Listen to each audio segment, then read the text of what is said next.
Hey Music Explorer friends, it's Mrs. DeBoer and I am one of the music teachers for Music Explorers.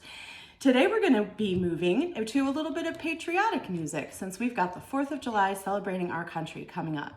We're going to hear a march by a very, very famous composer, actually the most famous march composer of all time. He's known as the March King and his name is John Philip Sousa. We're going to be listening for 4 musical concepts in this march.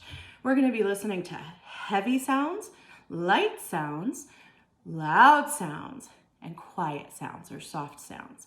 Now, you're going to need something to move with in your hands. What we'll be using in Music Explorers is 2 little lightweight plastic flags. But if you don't have flags at home, maybe you have pinwheels at home. Remember when we used these in class too? You could grab 2 of those and do all the moves with those. Or maybe we need to make it even simpler, like with some scarves or something like that. If you have nothing like a scarf at home, another option is to just simply grab a kitchen towel out of your mom's kitchen, or you could even grab a couple of your t-shirts and use those in your hands too. All you need to do is watch how Mrs. DeBoer moves. Now, I'm going to be listening to the music while I move, so I want you to listen too.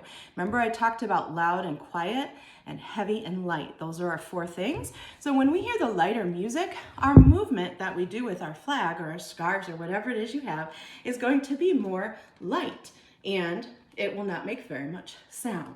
But when that music gets a little louder and it feels a little heavier, heavy means kind of like how an elephant would walk, for example, then our moves are going to be a little bit heavier and slower in our bodies, okay? All you have to do is grab the 2 things that you're going to move with, listen to the music with Mrs. DeBoer, and copy me. Here we go.